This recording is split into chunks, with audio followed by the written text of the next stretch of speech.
In the last couple of videos that I posted, I've been talking about spray guns and compressors and that sort of thing. And the reason for that is because I've been applying the finish on the hollow body and the solid body guitars that I'm building. And as I was doing that, I ran into a little bit of trouble with one of my spray guns. And it kind of forced me into a situation where I had to shop for and purchase a new spray gun. And that's what I'm going to talk about in this video.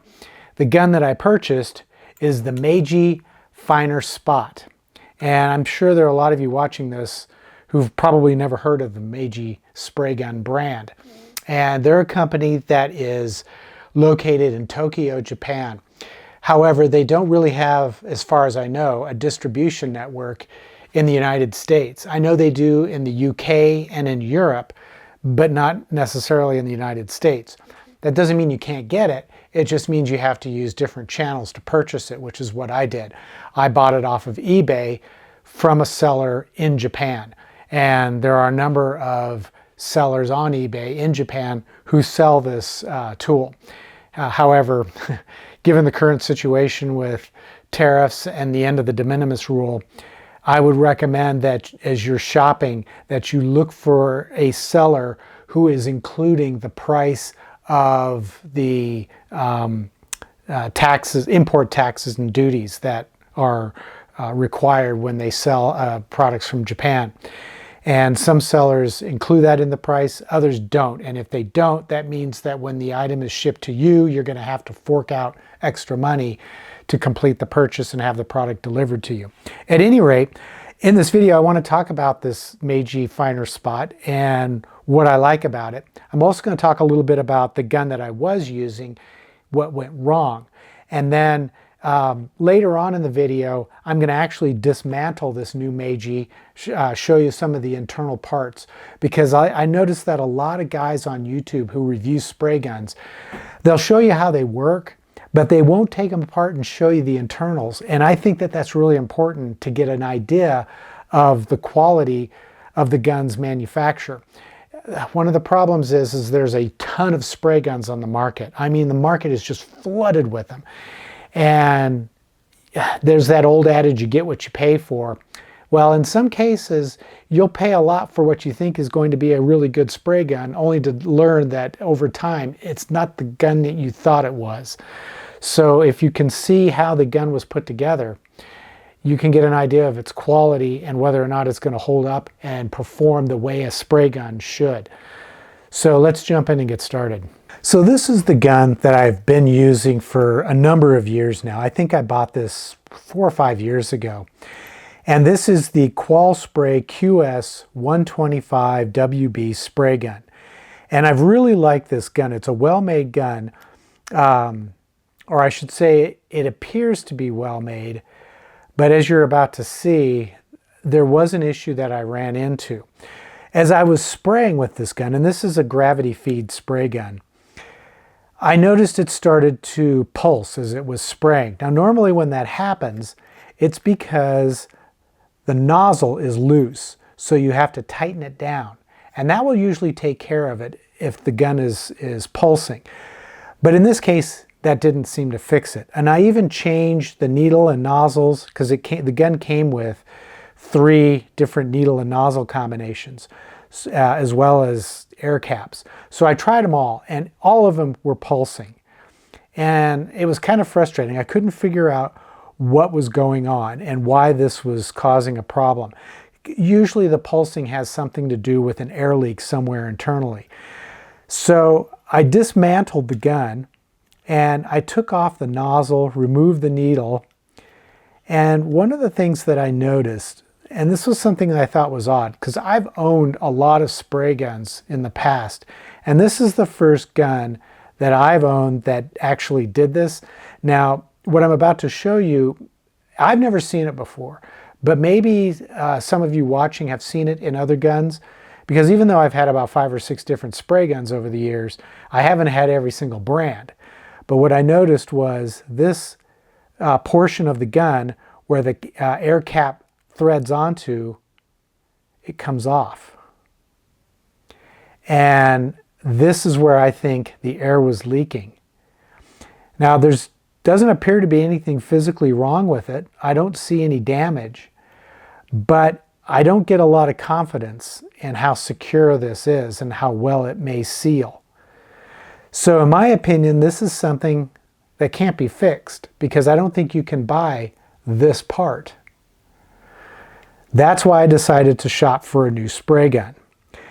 Now, when it comes to buying spray guns, what a lot of folks will do is they will shop for a full-size spray gun. This gun is a full-size spray gun. You can tell by the size of the cap. It's a full-size spray gun. This is designed so that you can spray color or clear coats over a large area.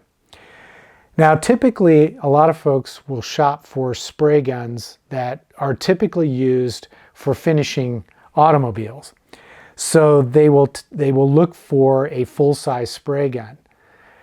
And there's some advantages, but there are also some disadvantages. The advantage is you get a really wide spray pattern. Usually it creates a fan that's up to about a foot wide. So you're going to cover a large area very quickly. And when you're spraying a guitar, that means just a couple of passes as you're spraying to completely cover the surface. So you can clear coat your guitar or apply paint very quickly. The disadvantage is that most of your larger full-size spray guns have pretty significant compressor requirements. You need to have usually somewhere in the neighborhood of 10 to 12 CFM capability, because that's how much air the gun consumes. 12 to 15 or 10 to 12 CFM of air.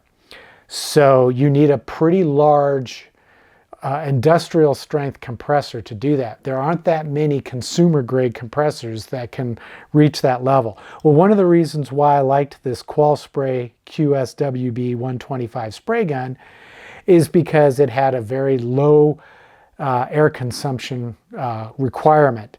It consumes, I think it's 4 CFM.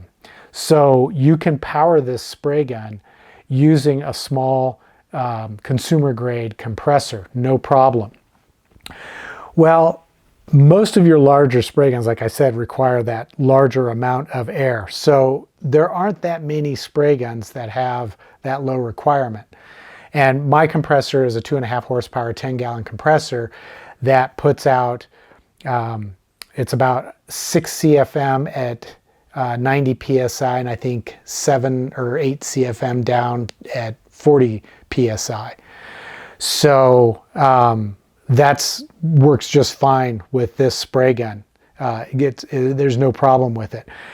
But when this spray gun failed and it was time to start shopping for a new spray gun, the guns that I was most interested in were the Ernest Iwata LPH 400, the Ernest Iwata LPH 80, and those were the two guns that I really was interested in, especially the LPH 80, because it's a mini spray gun that only requires, I think it's less than 2 CFM.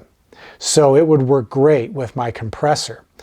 And it has a fairly wide fan pattern, even though it's considered a minigun.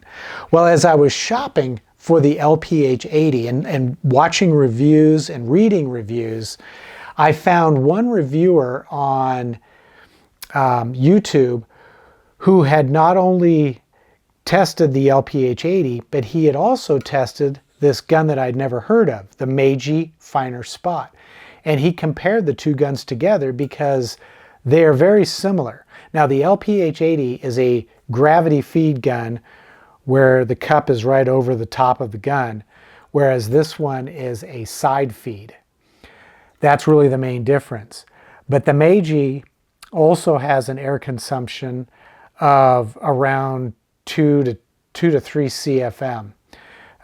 So it works well with a small compressor.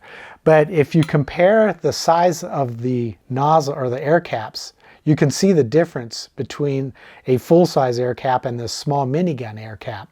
Hey guys, if you're enjoying this video, you can show your support by clicking the thumbs up button down below. It's free to do. You can also click the subscribe button, which is also free.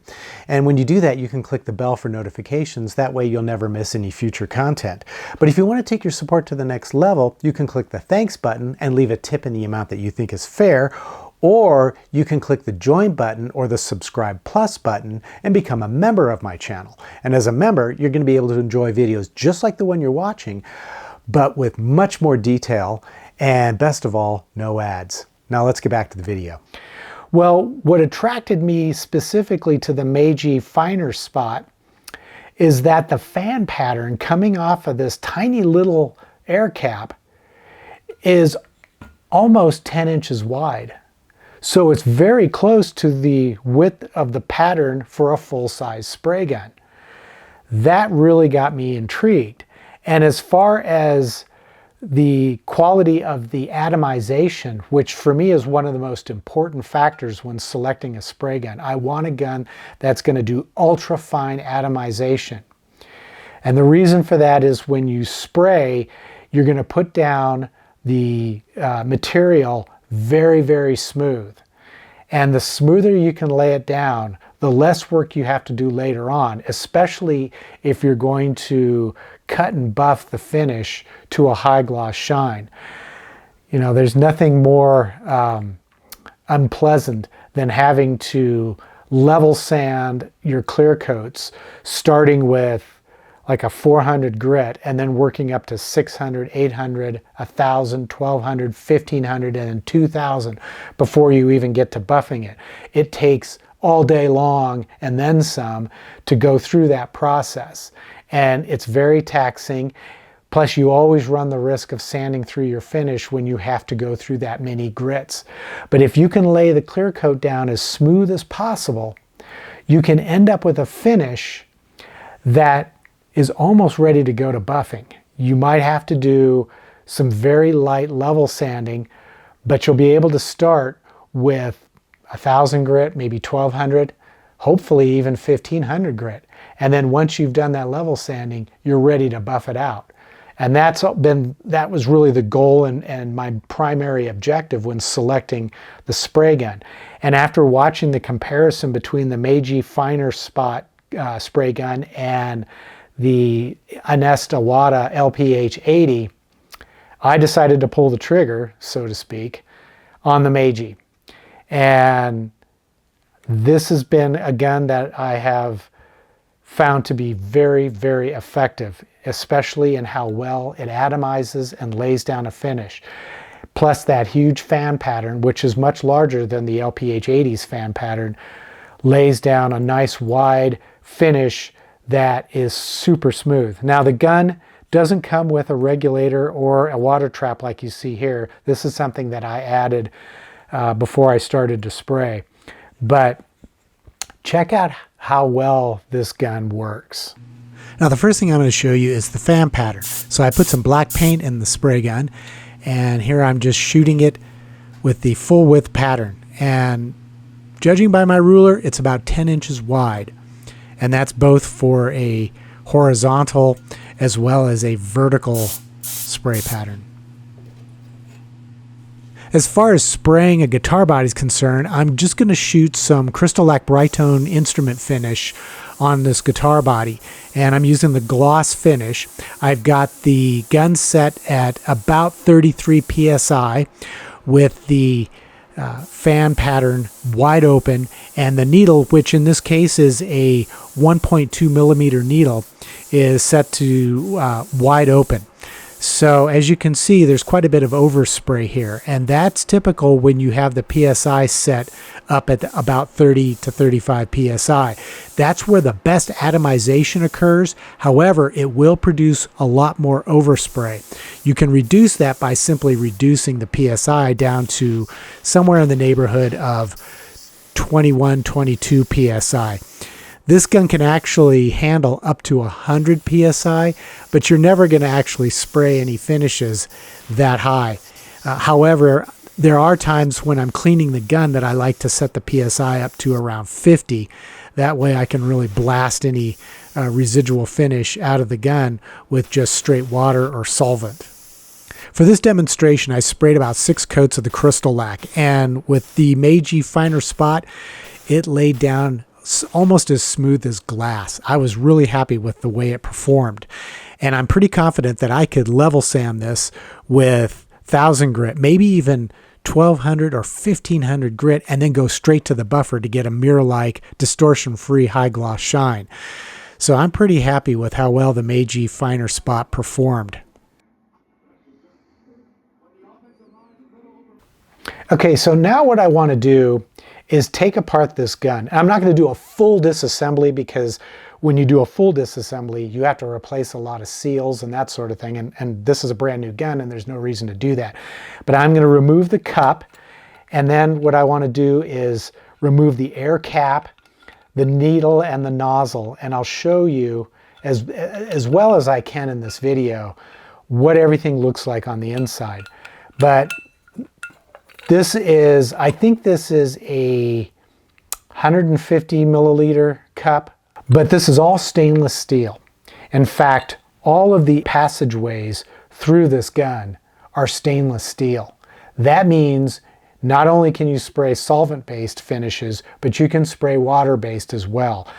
I've owned several spray guns that I thought could spray water-based, but they didn't. And that was because the internals weren't all stainless steel, and as a result, almost from the get-go, they rusted.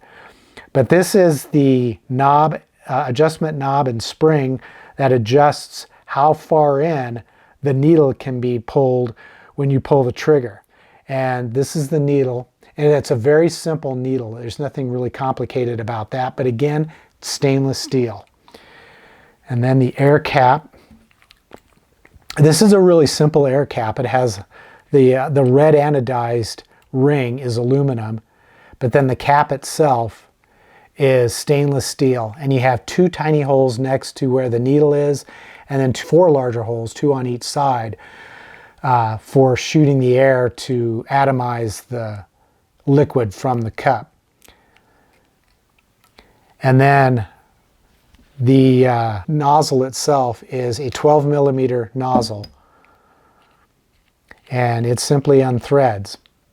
Now, this whole part that you see here, the threaded part where the air cap threads onto it, is simply machined into the body of the spray gun, which is different than, as I showed you before, the this whole structure on the qual spray gun, because this part, like I showed you, it comes off. But with the Meiji, the threads are machined into the body. And I'll try and get some close-up photos that show the inside of this structure, and you'll see that this is all high-quality machining. There's no rough edges or anything like that. There's no plastic seals or anything. It's just solid metal. So the seals are really solid on this gun.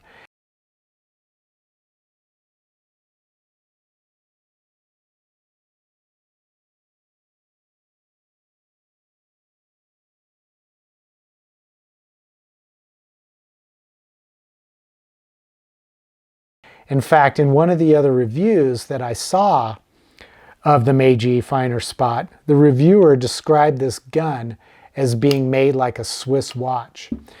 And my airbrush, which I have here, this is probably a 15 to 20-year-old Iwata HPCH spray gun. And I have sprayed countless projects with this little airbrush. Everything from spraying material onto the back of necks and headstocks to bursts on guitars, on the bodies. And this gun has performed amazing. In fact, this is one of my favorite possessions that I own. And I've told my wife, when I die, I want to be buried with this airbrush because it has worked so well. This thing is made like a Swiss watch. If Rolex made an airbrush, this would be it. So when I got this Meiji, I got the same feel from this gun, the same level of quality. It is extremely well made, very precise, very, very high tolerances. And I just get a really good feeling using this gun. So, and that was kind of a risk because I bought this gun sight unseen. I had never tested it. And I bought it before I'd ever had a chance to actually hold it. But I figured it wasn't terribly expensive. The Iwata LPH 80s, they typically run in the $325 to $400 price range. This gun, with the import duties and everything, was $214. So a bit less expensive, but I think in every respect, the quality is pretty darn close to what my Iwata airbrush is. So I'm confident that this gun is going to last a long time. Well, I hope you found this video to be informative and useful. If so, click that thumbs up button. Stop what you're doing right now. Click it. Click it now. It's a great way to show my channel support, and it doesn't cost you anything. And of course, if you want to take your support to the next level, you can do all the things I mentioned earlier in the video. And as always, until the next episode, take care, stay safe, and I hope you'll be back for more guitar building videos.